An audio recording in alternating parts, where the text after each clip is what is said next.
Bueno, pues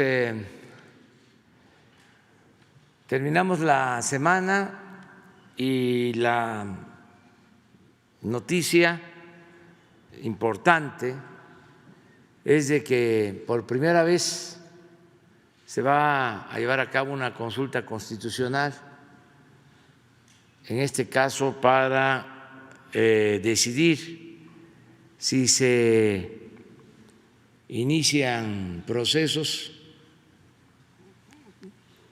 garantizando derechos humanos en contra de los expresidentes de la República. Esa fue la decisión de ayer de la Suprema Corte de Justicia. Se aprobó que se lleve a cabo esta consulta. Se cambió la pregunta, es otra, pero ya se va a ir descifrando, porque es un poco genérica, vamos a decir. Al final es sí o no. Ya la gente va a irla interpretando. Según entiendo, los que están por que se haga la investigación sobre el comportamiento de los expresidentes tendrían que votar por el sí, y los que están en contra de que se lleve a cabo este proceso votarían por el no. Esa es mi interpretación. Y como hay tiempo, pues ahí se va a ir aclarando. Lo importante es que se resolvió que se consulte al pueblo, que se le pregunte a los mexicanos. Esa es la esencia de la democracia. Se apegaron los ministros al espíritu del artículo 39 de la Constitución, de que el poder dimana del pueblo y se instituye para su beneficio, y el pueblo tiene en todo momento el derecho de cambiar la forma de su gobierno. Esa es la democracia, no solo representativa, sino democracia participativa. Hay quienes dicen o se autodefinen como demócratas, pero no les gusta que se le pregunte al pueblo. Es muy peculiar su concepción sobre la democracia.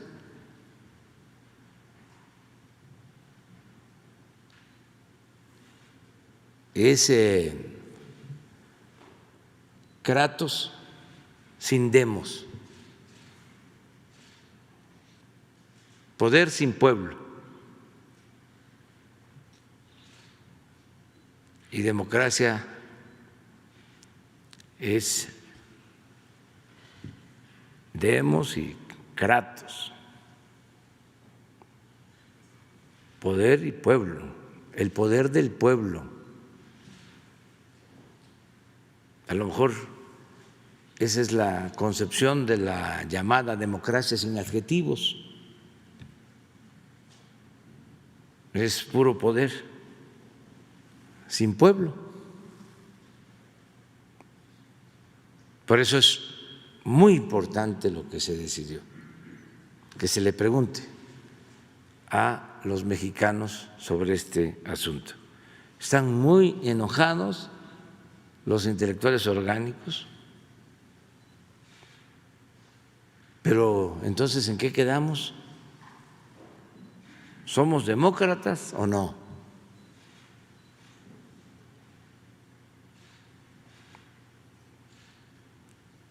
¿La política es asunto de todos o es nada más asunto de los políticos y de los expertos y de los del llamado círculo rojo? No cuenta la opinión de los campesinos, de los obreros, de la mayoría de los mexicanos.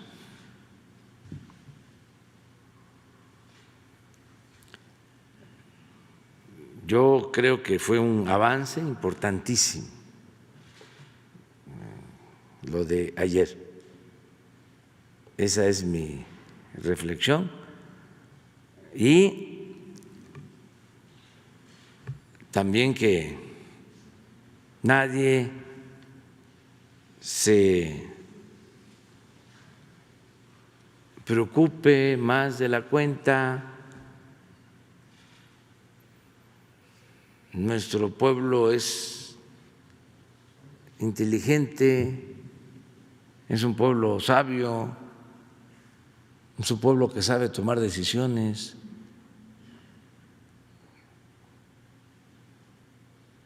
Y va a votar por lo que considere más importante para el país, para la nación.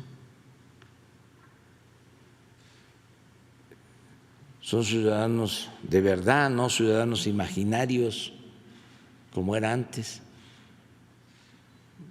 Entonces, celebro que esto haya sucedido. Y vamos a abrir para preguntas y respuestas. Empezamos con Andrea Meraz. Buenos días, presidente, Grupo Fórmula, Andrea Meraz. ¿Se siente satisfecho o no con el cambio que hizo la Suprema Corte respecto a la pregunta? ¿Cree que sea necesario poner los nombres de los expresidentes y que no quede de manera genérica? Sería mi primera pregunta, por favor. Pues es lo que estoy planteando. La esencia es que se aprobó el que se pueda llevar a cabo la consulta. Sobre la pregunta, a ver si la ponemos, es así muy genérica, yo no diría abstracta porque ya sería mucho, pero sí poco clara.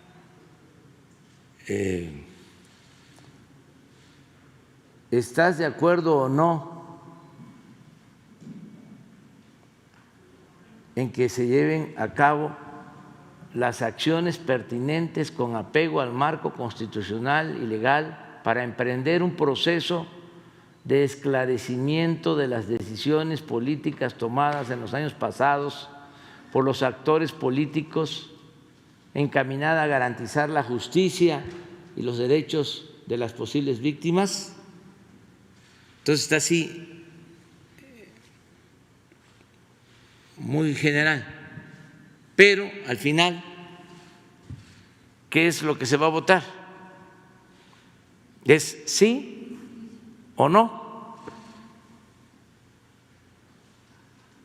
Entiendo que el que vote por el sí está de acuerdo en que se lleve a cabo las acciones pertinentes con apego al marco constitucional para lo que dice garantizar la justicia y los derechos de las posibles víctimas, en esencia, ¿no? Y los que no estén de acuerdo dicen no, votan no, aceptan o no estarían de acuerdo en que se lleven a cabo las acciones pertinentes para garantizar la justicia y los derechos de las posibles víctimas. Pero eso la misma gente va a ir aclarándolo. Lo importante aquí es el que se lleve a cabo la consulta. ¿El gobierno haría esta parte de, digamos, quizá una promoción a esta aclaración que usted señala? La gente misma la va a hacer en todos lados, porque es todo un acontecimiento.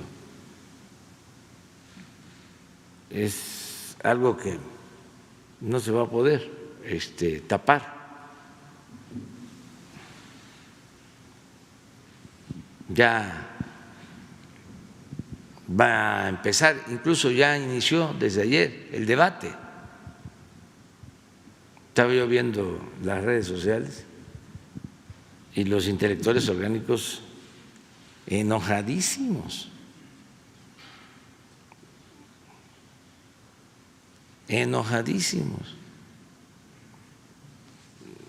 y otros a favor.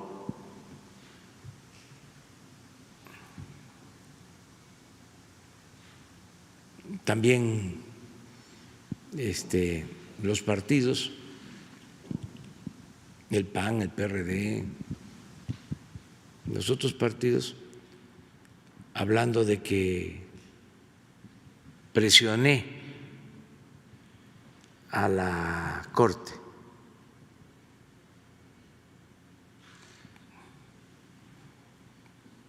Leí otro mensaje en el sentido de que ya el Ejecutivo es el poder de los poderes.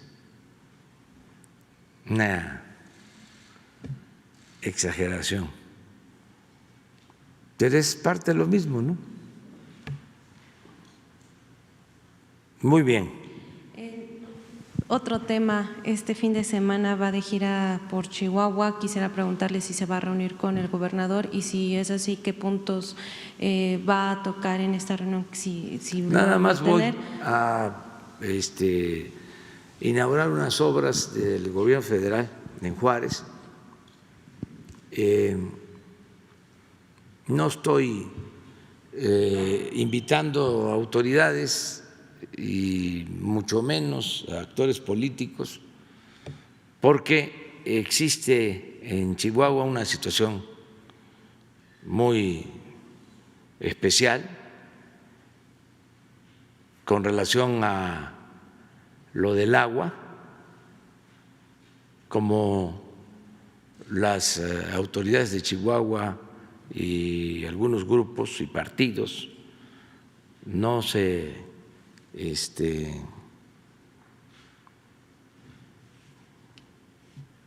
no decidieron apoyar para cumplir el convenio que se tiene con Estados Unidos sobre la entrega de agua, pues no quiero verme envuelto en esta disputa y no quiero verme usado. Entonces decidí, voy solo a las obras, las inauguro y sí voy a enviar un mensaje al pueblo de Chihuahua para reafirmar nuestro compromiso de apoyo al pueblo de Chihuahua. Que no se reúna con el gobernador no significa que haya una mala relación entre… No es buena la relación. Entonces, no tiene ahora caso que se dé esta reunión porque nos han ofendido y lo que considero más delicado, se está poniendo en riesgo la buena relación que tenemos con el gobierno de Estados Unidos y no queremos nosotros que haya represalias por no cumplir con un convenio, y esto no lo entendieron las autoridades de Chihuahua y se puso por delante el interés partidista, porque vienen elecciones en Chihuahua y quisieron agarrar esto de bandera para sacar raja electoral, raja política. Entonces, no tiene caso ahora tener este encuentro. Ya por último, disculpe, ayer una caravana de 3,000 migrantes centroamericanos entra a Guatemala. México, ¿qué va a hacer dado caso que este grupo sí, estamos en la frontera? ¿Va a permitir el acceso? Si se permite, ¿habrá vacunas de influenza para ellos? ¿Cuál es la estrategia, presidente? Lo estamos analizando. Les quiero decir también con toda la sinceridad que nos caracteriza, hablando con franqueza, que nos parece muy raro, es muy extraño el que salga esta caravana en víspera de la elección en Estados Unidos.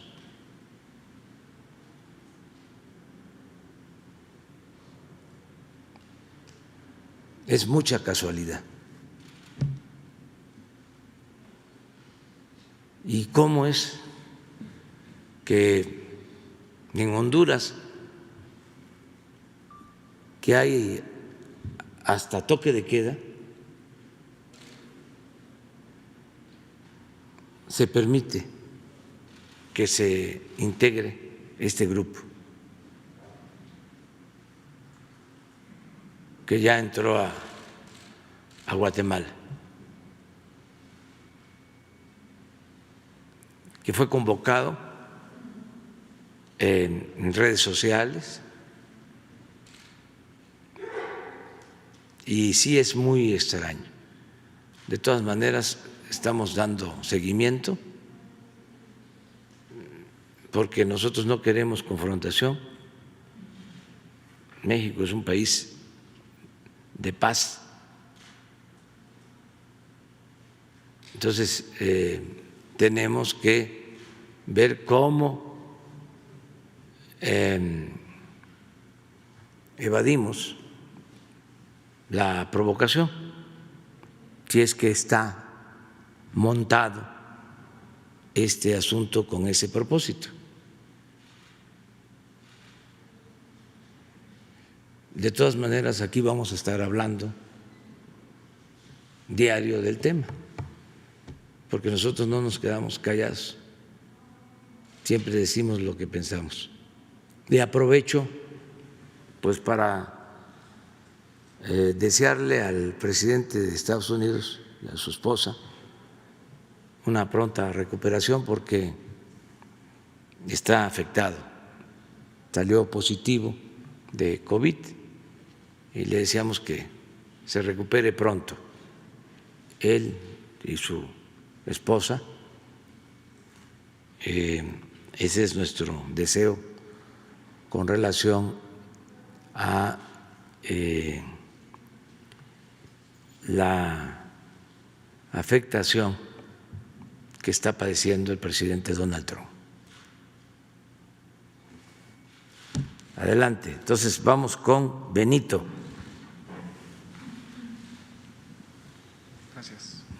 Gracias, presidente. Buenos días.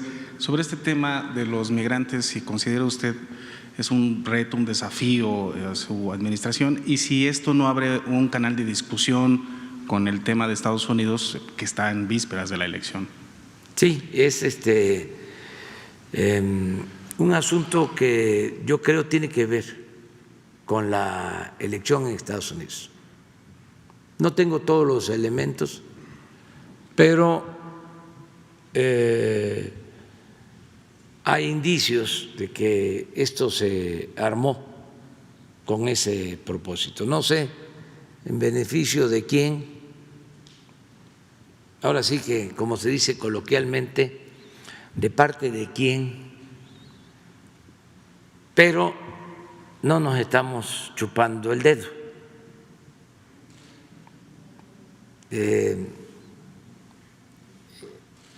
falta un mes para la elección en Estados Unidos. Y no ha estado en el debate ni el tema migratorio y menos México. Hemos hecho todo un esfuerzo para que no se involucrara nuestro país en las campañas o en la campaña de Estados Unidos. Y hay notorias diferencias con relación a la anterior elección. Sin embargo, pues no dejan de tratar de sembrar el tema en el debate, porque ¿cuáles son los asuntos que se están debatiendo? Bueno, primero, pues como es público, notorio, lo de la pandemia. Segundo, el problema económico. Tercero, el desempleo. Cuarto, un problema muy lamentable, que es un enfrentamiento cultural, porque no me gusta usar la palabra racial, pero sí es una diferencia cultural. Y luego la relación con China.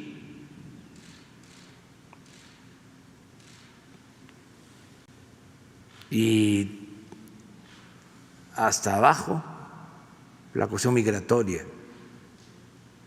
y mucho más abajo lo de México. Antes no era así. Entonces, por eso mi preocupación de lo del agua y ahora esto de la caravana. Pero si actuamos bien y, como siempre, con transparencia y de buena fe, vamos a salir adelante.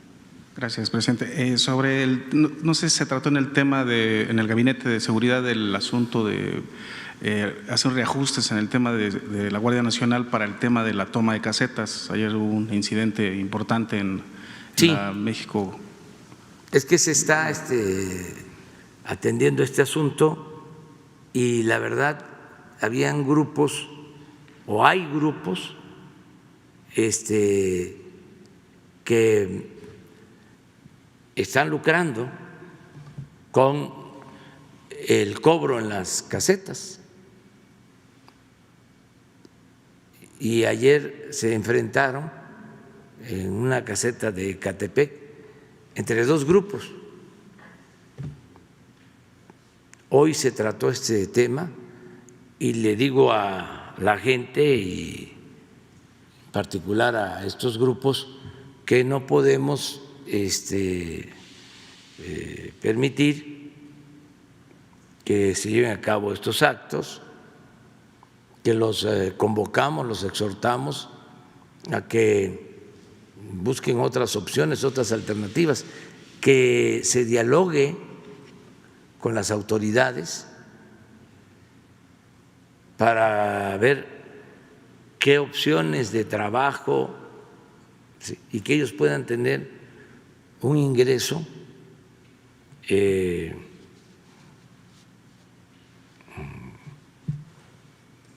legal que les permita salir adelante con sus familias y que no se expongan a estos actos y que no le hagan caso a quienes están detrás, porque siempre hay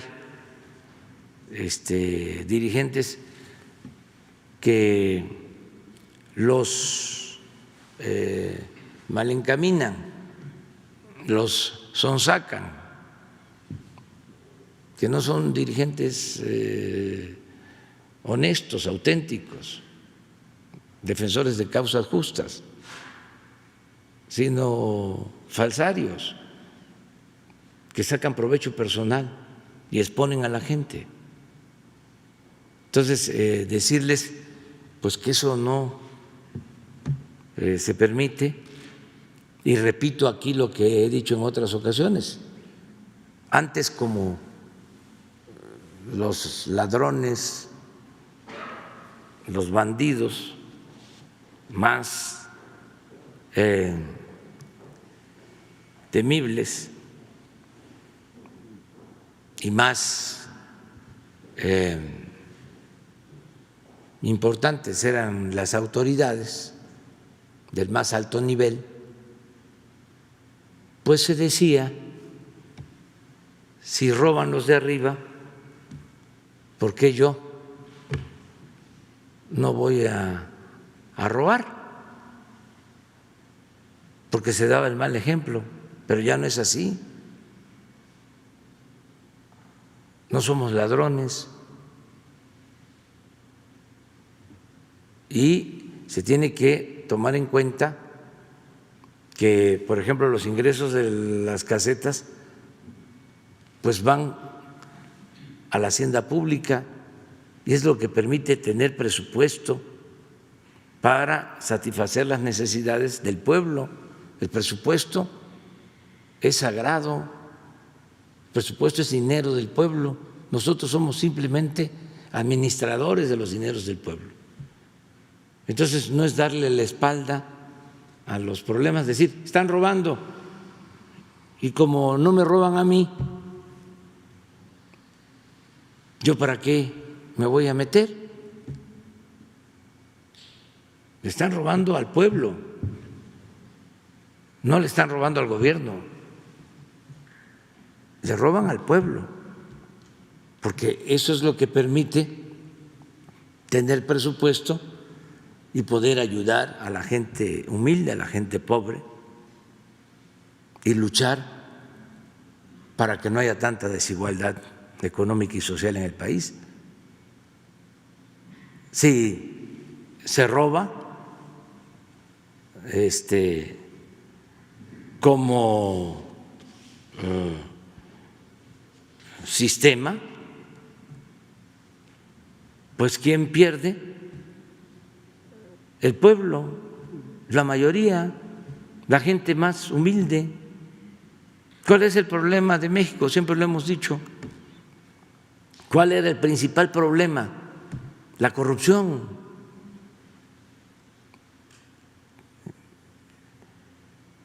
Eso también los intelectuales orgánicos nunca lo analizaron.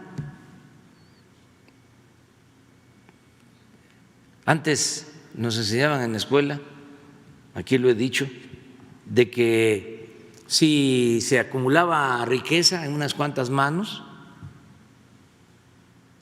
era porque se explotaba al trabajador y el burgués explotaba al proletario. El burgués, dueño de los medios de producción, se quedaba con la plusvalía por la explotación al trabajador. Y así iba acumulando una ganancia. Esa era, en esencia, en síntesis, la concepción de cómo se acumulaba el capital en unas cuantas manos, de cómo se hacían las grandes fortunas, de cómo se creaba la riqueza. Pero en nuestro país no necesariamente fue así. No digo que no haya explotación, pero lo que predominó en México durante muchos años fue el robo en el presupuesto, la corrupción, operaciones, por ejemplo, o atracos de unos cuantos vinculados al gobierno que recibían bancos y grandes empresas, y así de la noche a la mañana empezaron a aparecer en las listas de los hombres más ricos del mundo, porque se trasladaron, se transfirieron bienes del pueblo y de la nación a particulares. Y el gobierno estaba dedicado a eso. Esa era su principal misión, convertir lo público en privado. Entonces así se fue produciendo una monstruosa desigualdad en donde una minoría pues lo tiene todo, vive colmada de atenciones, de privilegios, y millones de mexicanos en la pobreza. Entonces, eso es lo que tenemos que hacer a un lado, terminar con la corrupción, porque sí nos afecta mucho. Por eso no avanzamos como país. Si hay un pueblo bueno, trabajador, si México tiene recursos naturales y riquezas como pocos países en el mundo, ¿por qué no progresamos? ¿Y por qué tanta pobreza? ¿Y por qué tanta marginación? Por el mal gobierno y por la corrupción imperante. Entonces eso no alcanzan, bueno, ni siquiera se lo plantearon los intelectuales orgánicos durante todo el periodo neoliberal. Al contrario, fueron los que justificaron las privatizaciones y todos los atracos que se llevaron a cabo, cómo entregaron los bienes del pueblo a sus allegados. Los gobernantes decidieron fortalecer a la gente más vinculada a ellos. El pueblo no les interesaba, no existía. Es esto que está pasando también con lo de la consulta. Imagínense para un abogado conservador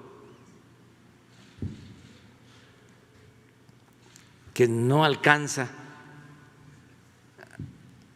a aceptar de que el pueblo manda, ¿cómo una consulta?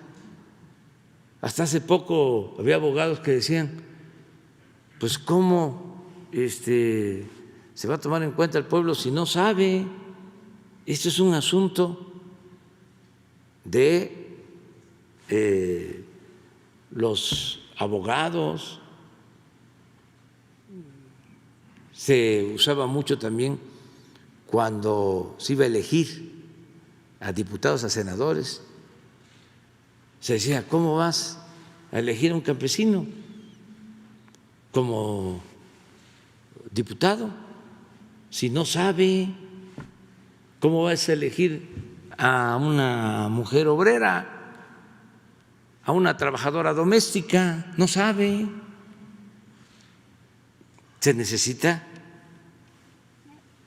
pues gente que tenga licenciatura, y si tiene maestría o doctorado, mucho mejor. Pero la verdad, hay quienes tienen maestría y tienen doctorados y postdoctorados y no tienen sensibilidad o la perdieron, no tienen amor al pueblo,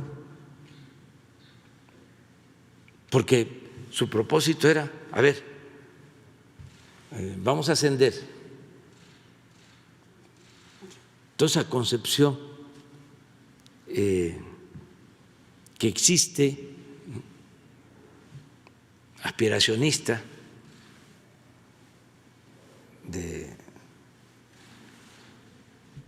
ir avanzando, muy en lo individual, sin tomar en cuenta a los demás, pues pasa también en la educación y en la academia.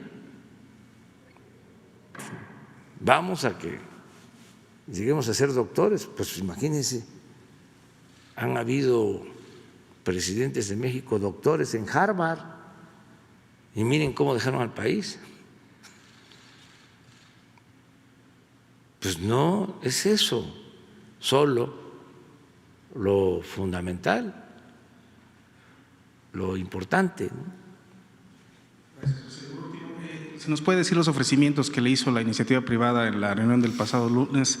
Si hay reactivación de infraestructura, plan para nuevas rondas petroleras o inversión privada en el sector energético. No sé qué ofrecimientos le hayan expuesto, presidente. Bueno, el lunes vamos a presentar un plan conjunto con el sector privado. Este lunes, un paquete de proyectos con participación del sector privado y del sector público en comunicaciones, en el sector energético, tiene que ver con obras, tiene que ver con inversión para reactivar la economía y crear empleos. Ya ustedes saben lo que hemos nosotros dado a conocer de que hay una recuperación poco a poco de la economía, ya no estamos perdiendo empleos, estamos recuperando empleos, hay signos positivos de recuperación de la economía, pero necesitamos sumar esfuerzos, que haya más inversión para que se reactive más pronto la economía del país. Entonces van a estar el lunes los representantes del sector empresarial y se va a dar a conocer un plan con ese propósito. Vamos con Ernesto.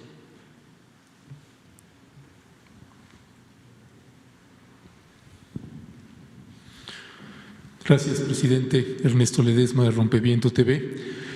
El primer tema que quisiera abordar de los dos que voy a abordar esta mañana tiene que ver con la búsqueda de personas desaparecidas en el país. Y aquí básicamente voy a hacerle una serie de preguntas que entiendo que no están en las instancias que toca, así que posiblemente no las pueda responder, pero que solicitaría si estas instancias pudieran presentarse para responder algunas de estas preguntas. Una es los resultados, el presupuesto y los mecanismos de operación de la Fiscalía Especializada en Investigación de Delitos de Desaparición Forzada, dependiente de la Fiscalía General de la República, porque en la búsqueda de información sobre qué resultados tiene esta Fiscalía Especializada, pues no hay y tampoco sabemos qué presupuesto tiene asignado esta Fiscalía Especializada en la enorme dimensión de esta tragedia humanitaria que hay en el país para el trabajo que desempeña esta Fiscalía. Lo mismo sería en lo que toca al presupuesto y mecanismos de operación de la Comisión Ejecutiva de Atención a Víctimas, conocida como la CEAP, porque también tenemos información que tienen 147 o 150 denuncias o amparos por incumplimiento en lo que toca a la reparación del daño. Entonces, si pudiera esta CEAP pues explicar qué demandas tienen, qué presupuesto tienen para cubrir esas demandas y cuáles son los criterios que hay, porque entiendo que el gasto también ahí es enorme en ese sentido. No sé si es gasto, inversión o cómo se maneje ese criterio, pero nos parece importante que pudiera explicarse esta parte. Y la pregunta sobre este tema dirigida a usted sería si cuándo se creará el mecanismo internacional contra la impunidad. Usted en el 2018, cuando era candidato en mayo, ahí en un encuentro en el Museo de Memoria y Tolerancia, pues se había comprometido a la creación, a impulsar la creación de este mecanismo internacional contra la impunidad. Y en el encuentro que sostuvo en septiembre, el 14 de septiembre, en Tlatelolco, con las familiares que están en búsqueda de sus personas desaparecidas, pues también salió nuevamente este tema de este mecanismo, y este mecanismo es importante porque destraba un problema central que tiene la Comisión Nacional de Búsqueda, por ejemplo, la Comisión Nacional de Búsqueda, que enfrentan con las fiscalías, por ejemplo, y que esto tiene entrampados pues a la mayoría de los colectivos que están en búsqueda de sus familiares a lo largo y ancho de la República Mexicana, porque hay un atore con las fiscalías tanto estatales como con la Fiscalía General de la República. Entonces, en ese sentido, usted se había comprometido a la creación de este mecanismo internacional, porque implica esto que se pudieran traer especialistas en macrocriminalidad, parecido a lo que creó Santiago Nieto en la Unidad de Inteligencia Financiera, esto en materia financiera, pero esto en materia de macrocriminalidad nos parecería importante porque se podría destrabar un serio problema que hay en esta búsqueda. Y esa sería la primera pregunta para usted. Pues yo pienso que, como tú mismo, Ernesto, lo estás comentando, es mejor que venga Alejandro Encinas. Además, teníamos un compromiso de lo de la comisión de búsqueda o la fiscalía encargada de desaparecidos. Entonces, vamos a presentar un informe. Nada más te digo dos cosas. Una, que no hay límite presupuestal. Todo lo que tiene que ver con reparación de daños a víctimas de violencia está considerado entre los asuntos prioritarios del gobierno. O sea, aquí no es el tema de que vamos a dejar de comprar las revistas, ¿no?, de los intelectuales orgánicos. Esto no, al contrario, no se van a comprar las revistas, las suscripciones que se tenían de la revista Letras Libres y de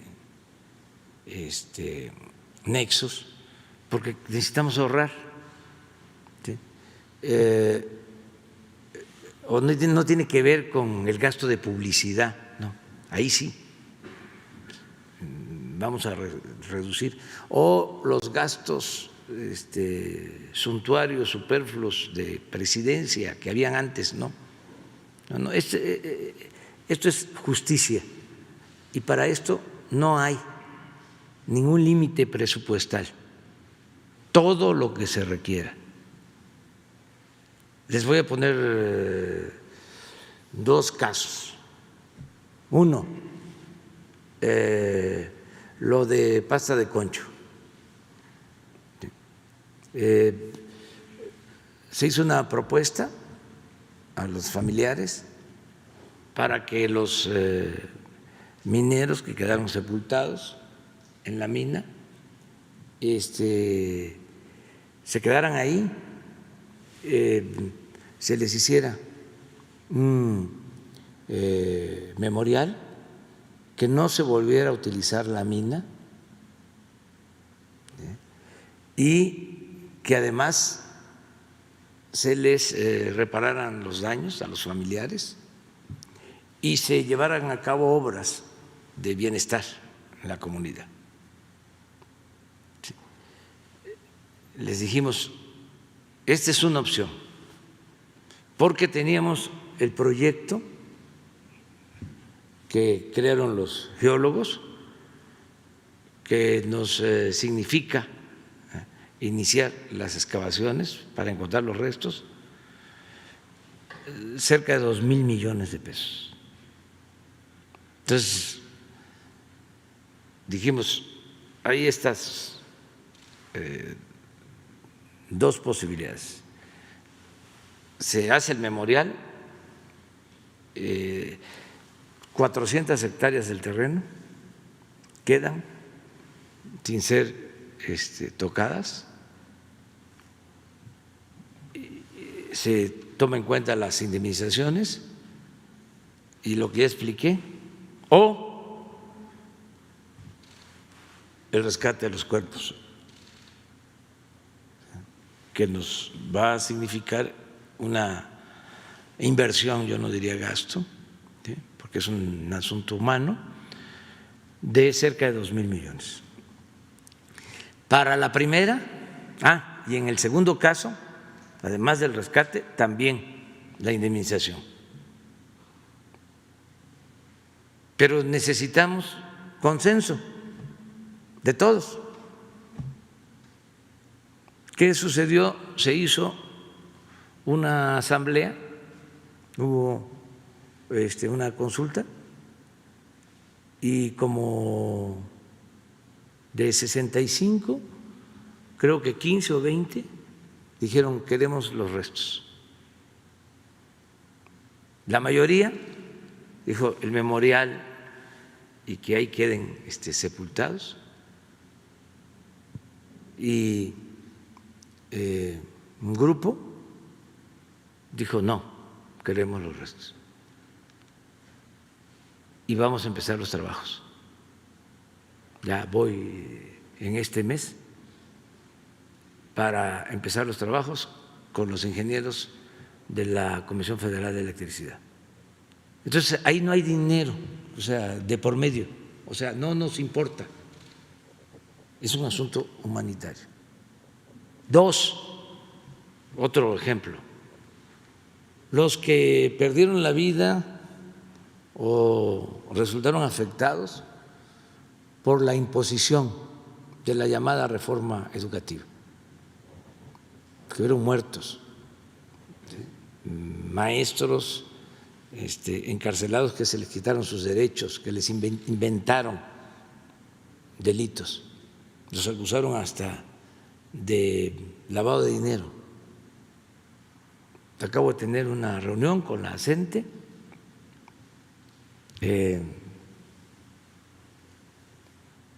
y reafirmamos el compromiso de reparar los daños. Entonces, eso lo tenemos claro, todo lo que signifique hacer justicia no tiene limitación, para que no se confunda, que no se piense la austeridad, ¿no?, va a significar dejar sin dinero a los pobres, a los necesitados, a los desamparados. No, no. La austeridad es precisamente para que no le falte dinero a los pobres, a los desamparados, a los humillados de siempre. Entonces, eso. Y lo otro es que estamos abiertos a la observación internacional. En el caso de Ayotzinapa no se quería, ya que participaran los expertos internacionales, nos los pidieron los padres y lo primero que se resolvió fue eso, que regresaran los expertos. Firmé un acuerdo para que la ONU pueda intervenir de manera directa en todo lo relacionado con derechos humanos en México. No se permitía la observación de organismos de derechos humanos. Entonces, estamos abiertos para cualquier participación, no tenemos nada que ocultar. Los detalles sobre cómo vamos en las búsquedas, en la reparación de los daños, ¿no?, de las víctimas de la violencia, pues eso vamos a invitar a Alejandro y a quienes están trabajando que informen. Yo sí quiero que se informe porque se está haciendo un trabajo que no se hacía antes y no se conoce o se conoce poco. O sea, de todas las búsquedas que se han llevado a cabo, ¿sí?, desgraciadamente el número de fosas clandestinas, ¿sí?, de cuerpos, de restos de seres humanos que se han encontrado, porque fue terrible lo que pasó en México durante un tiempo. Desgraciadamente todavía sigue prevaleciendo esa violencia, pero estamos enfrentándola y que la gente sepa, porque nunca habíamos en la historia del país, nunca se había vivido una experiencia así, de que se convirtiera el país en un cementerio, de que por todos lados fosas y muchos desaparecidos, miles de desaparecidos en el país. Entonces, se está trabajando en eso y van a informarles. Sí, mire, sobre eso mismo que me está planteando, no sé si entonces sería posible que en esa exposición que vinieran a hacer, pues se pudiera incorporar también la CEAP, la Fiscalía General de la República, esta Fiscalía especializada, para tener como claridad en esa parte, porque sentimos que falta transparencia ahí de qué se está haciendo, cómo se está haciendo. Y usted podría consultarlo directamente con la secretaria Olga Sánchez Cordero, el entrampe y el atore que están teniendo la mayoría de los colectivos, si no es que todos, con las fiscalías, y entonces los casos están empantanados en la gran mayoría en lo que toca a investigación y búsqueda. Eso se lo dejo para que usted lo pueda consultar, porque sentimos que hace falta información. El siguiente tema que quiero abordar tiene que ver con el informe que el subsecretario Alejandro Encinas nos presentó aquí con usted sobre el caso de Aldama y Chenaló. Y acá, más que nada, no nos interesa, créame, no nos interesa estar insistiendo en un tema que consideremos que hay una intención indebida por parte de nosotros.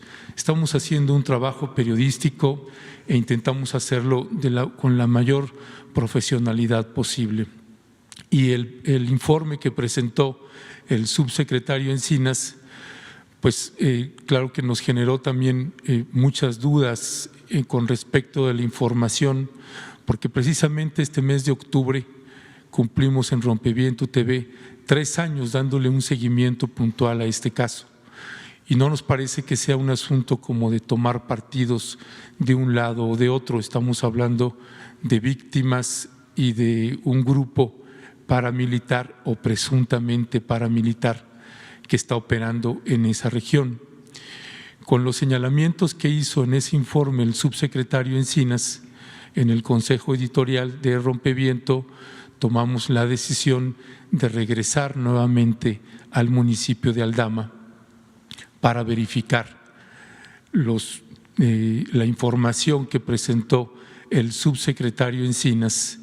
Y entonces nosotros queremos hacer algunas precisiones que nos parecen importantes, particularmente porque ya hay otro herido más. Hace 2 días, un joven de 25 años, escribano del poblado de Tabac, que le perforaron los 2 pulmones con un proyectil de arma de fuego. Entonces, sobre los dichos del subsecretario Alejandro Encinas, en lo que toca a que no había elementos para que les permitieran a ustedes suponer que hay un grupo, que ese grupo paramilitar o grupo armado tuviera que ver con esas comunidades o con esos poblados. Entonces, si me permite, es en el dicho del subsecretario Encinas y el video donde aparece el grupo paramilitar. El grupo paramilitar que apareció en esos días, incluso que hubo el amago del disparo a un helicóptero, no tiene vínculo con las comunidades. Yo sí creo que hay factores externos en el entorno de ambas comunidades que quieren alentar el conflicto, pero ninguno de esos, no hay evidencia ahora de que ese grupo paramilitar forme parte de alguna de las comunidades. Queremos notificar cómo se encuentra nuestro sector Santa Marta, municipio Chenaló, por el conflicto de nuestro plano con Aldama, Ese es precisamente, nosotros nos generó mucha extrañeza que precisamente este grupo paramilitar o grupo armado, donde está filmado, donde se filman y presentan las armas con los rostros cubiertos, es precisamente en la cabecera de Santa Marta, donde se presentan. Entonces, decir que no hay elementos para decir que ese grupo es de ahí, cuando se presenta ahí y dice que es de ahí, pues no entendemos ese razonamiento que hay con respecto del subsecretario Alejandro Encinas. El otro elemento es que él nos parece importante precisar, porque él señaló que ese conflicto se generó cuando el municipio de Aldama impidió el agua al poblado de Santa Marta. Lo que nos hizo a nosotros es ir al manantial del conflicto y hablar con el dueño del manantial y con el dueño de esa tierra y entrevistarlo. Y nosotros no vamos a ahondar mucho en ese punto, pero nos causa extrañeza que ahí hubo un proceso de negociación y se acordó que el agua se iba a distribuir finalmente entre Santa Marta y entre Aldama y otro poblado más. Finalmente Santa Marta se desistió y ya no se presentó y ya se echaron para atrás con el acuerdo. Y nos parece importante nada más precisar esa parte, porque dicho como se presentó ahí, pareciera que entonces el conflicto se origina porque Aldama dice no a un problema de agua. 3, la cuestión de los parapetos o trincheras que presentó en el informe el subsecretario Alejandro Encinas. Él habló de 47 trincheras en Aldama contra 27 trincheras de Santa Marta, Chenaló, no del municipio de Chenaló, sino de ese sector Santa Marta. Eso implicó que hice un recorrido por todos esos trincheras con cámara en mano, uno por uno, y me metí en cada una de esas trincheras para señalar con la cámara el supuesto ángulo de tiro. Alcancé solamente a recorrer 33 trincheras de las 47 señaladas. Solo 3 tendrían un supuesto ángulo de tiro. Los demás no hay nada, es monte, una por una de las trincheras. Por eso para nosotros nos pareció importante regresar y verificar la información. ¿Por qué se maneja de esa manera? No lo entendemos. ¿Por qué me tuve que detener cuando llevaba 33 trincheras recorridas?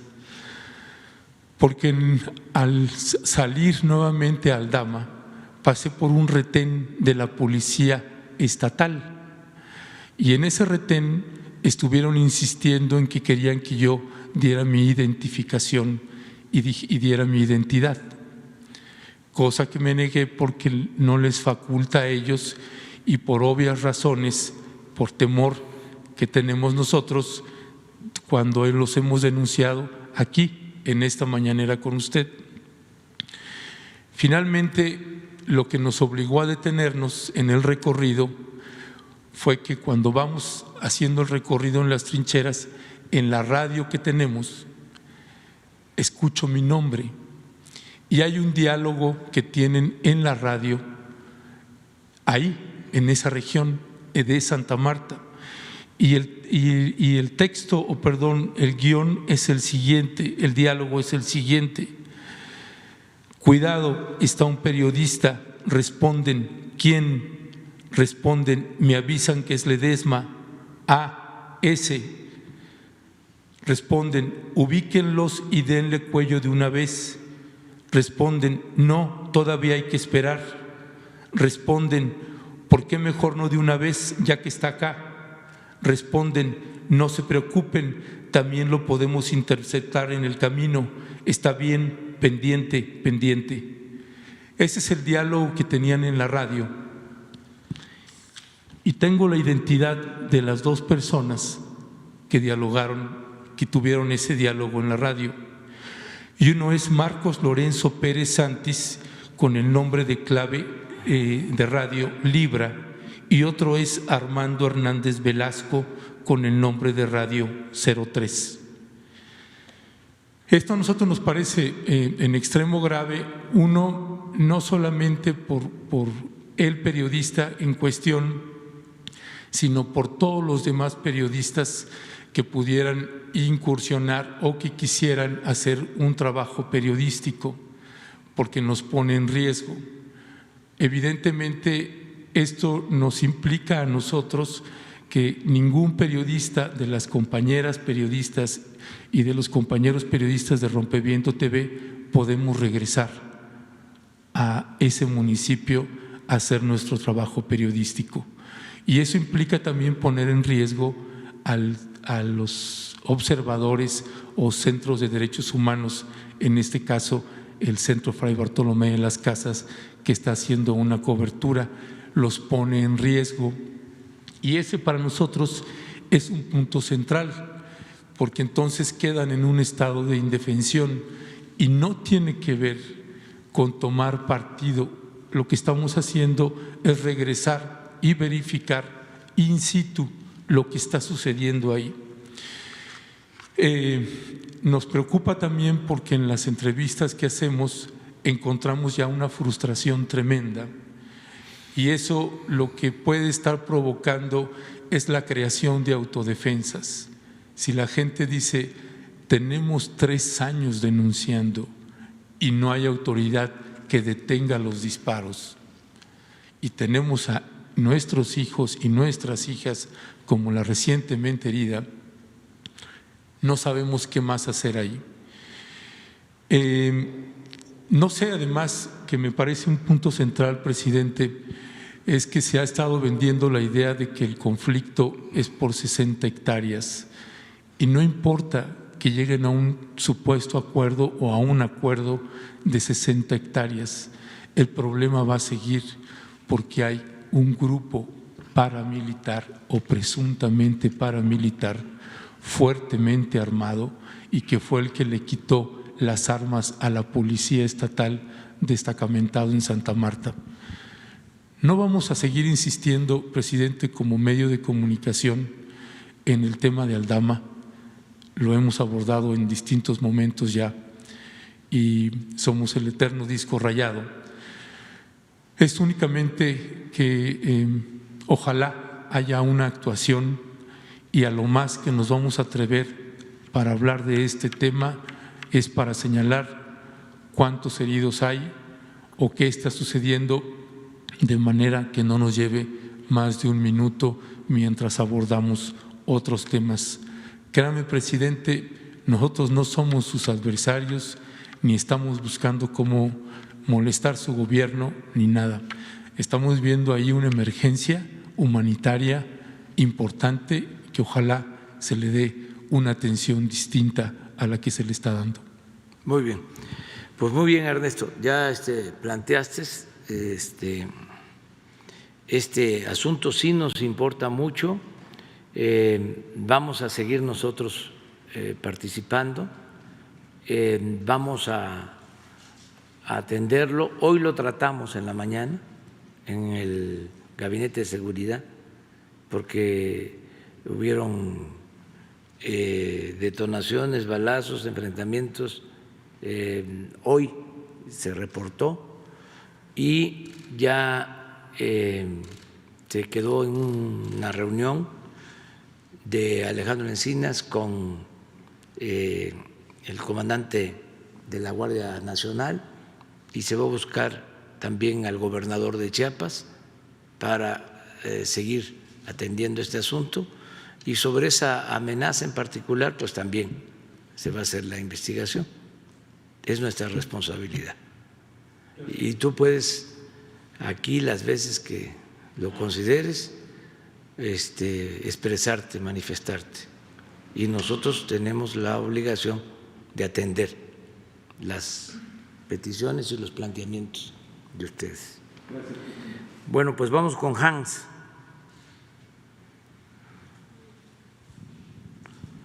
Buenos días, presidente. Hans Salazar, de Sin Censura. Le tengo 3 planteamientos, si me permite, presidente. El primero, en Puerto Progreso, Yucatán, están construyendo el Museo de Geología en un parque donde hacen sus ferias, actividades comunitarias y su convivencia sería trastocada de esta zona, de esta comunidad. Este museo ya está en construcción y los pobladores sí quieren el museo. Desafortunadamente ellos dicen que no se les consultó absolutamente nada. Usted mismo ha dicho en estas conferencias matutinas que siempre se le debe de consultar a la gente y por eso es este planteamiento. Ellos plantean que este museo se pudiera estar, y se lo han planteado a la Secretaría, a la SEDATU, pues, sin embargo no han sido escuchados debidamente, fueron recibidos por un subsecretario, David Fajardo. Sin embargo, les dijeron, la respuesta a ellos ha sido: o se hace o se retira la inversión. Esa fue la respuesta. Ellos lo único que quieren es ser atendidos porque en este parque ellos afirman, pues no solamente ha sido su convivencia cotidiana de mucho tiempo, de siempre, sino que de ahí también se generan recursos, porque ahí tienen su venta, hay gente que obviamente ofrece algo al paseante, etcétera. Entonces, pues eso es lo que ellos están pidiendo. La pregunta sería si pudieran consultar, platicar con ellos, con estos pobladores de esta zona de Puerto Progreso de Yucatán, pues incluso el propio superdelegado Joaquín Díaz Mena, ellos afirman, los pobladores, está ausente, no los quieren ni recibir. Muy bien, vamos a pedirle a Román Meyer, es una intervención que se está haciendo en Progreso, Yucatán, como en otras partes, donde se mejoran instalaciones urbanas, parques, escuelas, centros de salud, calles, todo lo que se pueda hacer para arreglar las ciudades, los pueblos. Entonces le voy a pedir a Román que vea esto. Él es muy sensible, es la primera vez que se presenta una inconformidad y ya llevamos trabajando. A eso voy, a Juárez. Ahí va a estar Román conmigo. Son unas intervenciones que se hicieron de ese programa en Ciudad Juárez. Y acabo de estar en Reynosa y en Matamoros y hace poco en San Luis Río Colorado y en el Renacimiento de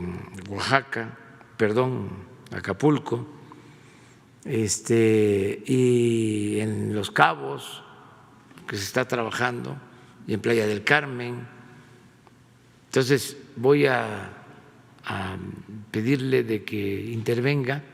¿No sabes si ya iniciaron?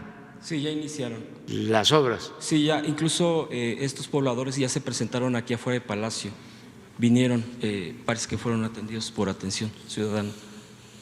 Vamos a ver, a revisar de la mejor forma posible, porque es con el ánimo de ayudar, es una inversión para progreso de más de 300 millones de pesos para Puerto Progreso, pero pues se está haciendo en coordinación con el gobierno del Estado y con los pobladores. Sí, incluso en este tema, presidente, su preocupación es de que sean incluidos eventualmente, si es que así se termina haciendo la obra, en espacios de venta, de consumo, porque pues es que de ahí sobreviven y más en esta época. Es otra de las peticiones que han hecho ellos. Sí, vamos a buscar la forma.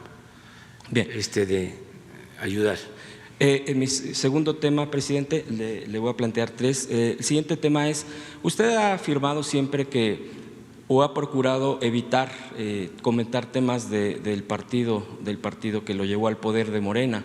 Sin embargo, en este momento, pues que ya han sido dados resultados de encuestas y hay bastante inconformidad en algunos casos. Se ha llegado a acusar incluso de que hay hasta una especie de fraude por parte del manejo desde el INE. ¿Usted qué postura tiene al respecto?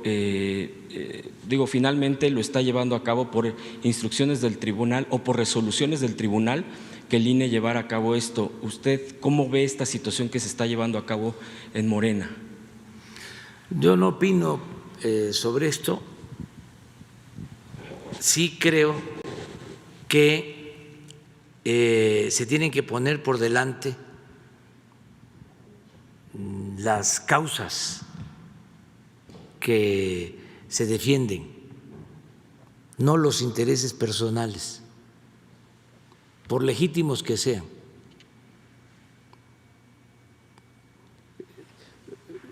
Un partido político, cualquiera, si no tiene principios, si no tiene ideales, si no piensa en el pueblo, en luchar por causas justas, no es más que una franquicia, un mecanismo para que ambiciosos, vulgares, se encaramen en cargos públicos, solo para su provecho, ya sea en lo político porque desean ostentar poder o provecho económico. Entonces, eso no ayuda a ningún partido. No se debe de luchar por cargos, se lucha por ideales, por principios. Incluso buscar que se consiga un ideal. A veces hay campañas para elegir a dirigentes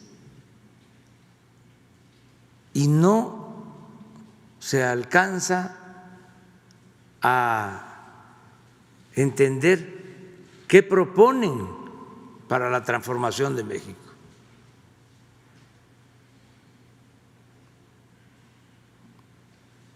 ¿Qué proponen para que haya justicia, que haya igualdad,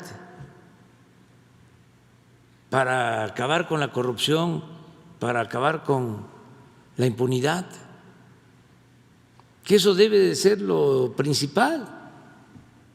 No es que yo quiero ser dirigente, porque así trasciendo en lo personal. Lo importante es pensar en los demás. Si no hay amor al prójimo, no se es buen dirigente. El individualista, el egoísta, el que le da la espalda al que sufre, no es buen dirigente ni es buen político. Es un convenenciero, un arribista, un oportunista, un falsario. Y ya basta de eso. Estamos en una etapa nueva. Afortunadamente, es la gente la que está empujando la transformación. Lo dije hace unos días, lo repito, el motor del cambio es el pueblo. Y que no se confundan los dirigentes, no debemos nosotros confundirnos. Es el pueblo el que manda, es el pueblo el que decide. Y no nos podemos desprender de eso. Eso es lo fundamental. No puede haber divorcio entre dirigentes, entre gobernantes y el pueblo, como era antes. Entonces, no es para Morena, es en general este punto de vista de que ya al carajo con el oportunismo, con la antigua forma de hacer política de que me voy a colar, entre comillas.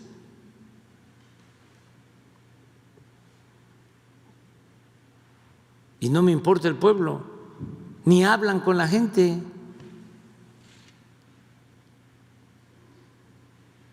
No platican, no recogen los sentimientos del pueblo, porque traen todavía el esquema antiguo, el viejo molde que hay que terminar de romperlo.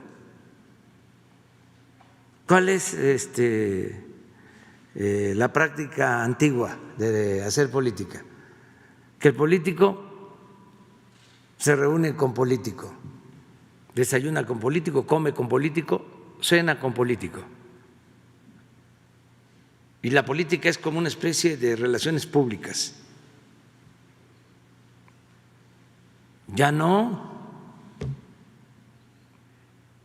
Eso era antes. Ahora o se toma en cuenta el pueblo o no se va a lograr nada. Y yo sí llamo a los jóvenes a que no dejen de hacer política, que es un noble oficio, pero que hagan política con principios, con mística, con entrega al pueblo, con amor al pueblo, sincero, que se conmuevan ante el dolor, ante el sufrimiento, ante la humillación al pueblo. Ese es el político nuevo. Cuando nada más está en una lucha personalizada, donde no hay ideales, de todo es puro pragmatismo, pues nadie se interesa. Antes a lo mejor, pero ahora ¿ustedes creen que la gente va a estar pendiente de entrevistas o de discursos vacíos en donde el protagonista central no es el pueblo, ¿les va a interesar? No, la gente está en otras cosas. Entonces, y ojalá y se le tenga también confianza a la gente. Si se hace una encuesta y la gente dice, esta persona, pues esa es la opinión del pueblo, respetarlo. No que me inconformo. Pues sí, todos tenemos derecho a eso, derecho a inconformarnos, pero si es por afán individualista, no tiene caso, no tiene sentido. No va a tener éxito nada de eso. A mí me llama mucho la atención que, lo voy a decir nada más por esta ocasión, dejo la investidura.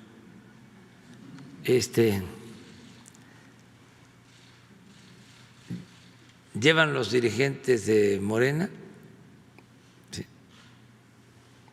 de mi partido, aunque yo tengo licencia, porque soy presidente, no sé cuánto tiempo sin resolver lo de la dirigencia.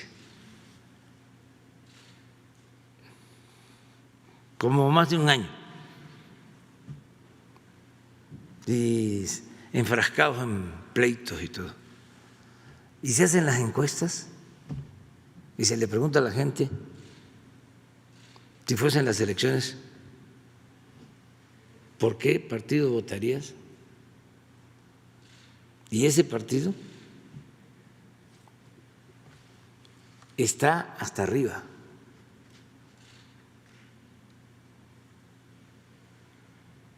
O sea, es mucho pueblo para tan pocos dirigentes.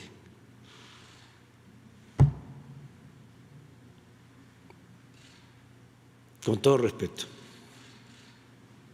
O sea, porque no hay dirección, hay un desbarajuste, sin embargo el pueblo tiene otra idea. Ojalá y los dirigentes estén a la altura del pueblo. Eso sería mejor. Pero también, ¿por qué lo digo? Para que no estén pensando de que son indispensables, insustituibles. Afortunadamente, Morena es pueblo. Ya, cierro el paréntesis. Me provocaste. Tercer tema, presidente. Hoy es 2 de octubre, 52 años de un hecho que marcó, por supuesto, a todo nuestro país. Y decía Rosario Castellanos, si está inscrito en la Plaza de las Tres Culturas. ¿Quiénes? Nadie. Al día siguiente nadie. La plaza amaneció barrida. Los periódicos dieron como noticia principal el estado del tiempo, y en la televisión, en el radio, en el cine no hubo ningún cambio de programa, ningún anuncio intercalado, ni un minuto de silencio en el banquete, pues prosiguió el banquete. Y hoy seguramente se escuchará 2 de octubre no se olvida en las calles. Y a propósito de eso, presidente, y por eso lo citaba, le quiero dejar un documento que han presentado, no sé si se ha presentado aquí en área de atención ciudadana, firmado por Florentino Jaimes Hernández, uno de los que sufrió precisamente de la guerra sucia en los 70, a partir precisamente del 68, y parte de lo que dice: cuánta dignidad, cuánta valentía, cuánto decoro, cuánto patriotismo concentrados en la mente de estos ciudadanos universales que tuvieron el coraje y la firme determinación de que si en su protesta ofrendaban su libertad y o su vida, bienvenidos sean en aras de la patria agradecida. Al final dice, se requiere la ayuda de usted, es lo que le piden, y además compatriotas sensibles y solidarios para lograr la justicia a favor de aquellos arrojados, de aquella generación arrojada de mexicanos que temerariamente intentaron el asalto al cielo para evitar que el pueblo mexicano sufriera la negra noche neoliberal y encaminaran a la eliminación definitiva de la explotación del hombre por el hombre, la conquista del reino de la libertad, la independencia, de nuestra soberanía y de una vida decorosa para todos los mexicanos. Gloria eterna para todos y cada uno de ellos, de los que desaparecieron. Y bueno, pues yo le voy a dejar este documento, y lo que piden, por supuesto, es también pues sean recibidos estos familiares de los desaparecidos de la guerra sucia de los 70, de este dolor que todavía continúa en este país. Presidente, sí. No sé si los pueda recibir. Esta sería la pregunta. Sí, déjame la solicitud y sí vamos a procurar recibirlos. Gracias, presidente. Sí. Bueno, me tengo que ir porque no llego. Nos vemos el lunes. Ya terminamos. No, me falta Carlos Calzada. No podemos, Carlos, bueno, va, sí. Buenos días, presidente. Carlos Calzada, de Radio Educación. Precisamente sobre el tema que comentaba mi compañero de Morena, pues bueno, trascendió que el pasado 1 de septiembre el consejero jurídico Julio Scherer se reunió, permítame un momento, se reunió en privado con 4 consejeros del Tribunal Electoral del Poder Judicial de la Federación, Mónica Soto, Felipe Fuentes, José Luis Vargas y Felipe de la Mesa. En esta reunión se abordó que habría que darle de continuidad a la dirigencia de Alfonso Ramírez Cuellar en Morena, y en vez de hacerse la encuesta que tendría que hacer el INE. Si bien el tribunal ya resolvió que la encuesta va y está precisamente, el consejero dijo que esta era una instrucción de usted. Entonces me quisiera yo saber si realmente existió esta reunión, tuvo usted conocimiento y en todo caso si usted habría dado esta instrucción. Bueno, gracias. No me meto en estos asuntos, ¿sí? No intervengo en estos asuntos y no soy de dos caras, no soy hipócrita, y hay que ver si es real, es cierto, de que Julio se reunió con estos consejeros. Desde luego no se debe de utilizar mi nombre, ¿sí? Yo no me meto en estos asuntos, pero le tengo confianza a Julio y hay que esperar a que él aclare, como tú mismo lo sostienes, o no lo hizo o no sirvió su gestión, porque la decisión del tribunal fue que se hiciera la encuesta. Entonces, no tuvo efectos, pero de todas maneras hay que investigarlo, hay que ver de qué se trata. ¿Sí? Muy bien, nos vemos.